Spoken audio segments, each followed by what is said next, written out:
सकाळ सकाळी आपण आता आलोय बूट पॉलिश करायला. मस्त बूट चकाचक पॉलिश करायचं आणि आपल्याला जायचं आहे संध्याकाळी गोव्याला. तर आता आपली बस आता आलेली आहे. आता सगळेजण तयार आहेत. चला मस्त बसमध्ये जाऊया. आपली ही अशी बस आहे ज्याच्यावरती SJचा टॅग होता. चला गडबड करून काय करू नका. खिडकीजवळची जागा सगळ्यांना मिळणार. हे माणूस मात्र खाऊन अगदी फुल जाम झाला. आता इथं सकाळी सकाळी आपण पोहोचलोय गोव्यात. पण आता विषय आपला काय झाला माहिती आहे भावांना, आपलं चेक इन जे आहे ते 10:30 वाजता. त्यामुळे आपण आलो कोलव्याच्या बीचजवळ इथं पार्किंगमध्ये. आणि इथलं सुलभ शौचालय बघा.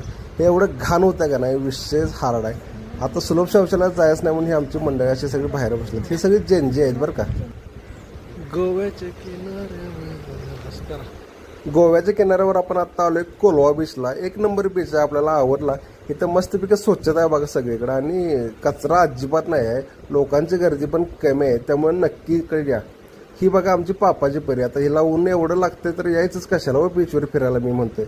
आत्ता आपण पोहोचलोय आपल्या हॉटेलमध्ये, म्हणजे इथं आपण थांबणार आहे. तिथं हळू गडबड करू नका, सगळ्यांना उतरायला मिळणार. एसटी बराच वेळ थांबणार आहे. आत्ता आपण पोहोचलोय बरोबर आपल्या हे रिसॉर्टवरती. इथं आपला स्टे असणार आहे जो की 2 दिवसासाठी असणार आहे. त्यामुळे विषय हार्डच बघा एकदा फक्त.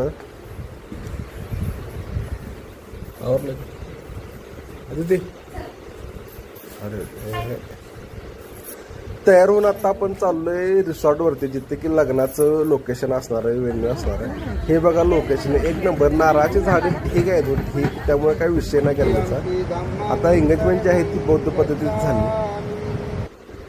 मस्तपैकी आपण जरा रानांनासारखं जरा साऊथ इंडियन स्टाईलमध्ये हे केलं, रील वगैरे शूट केले. आता साऊथ इंडियन स्टाईल ही आमची एंगेजमेंटसाठी होती हा आउटफिट.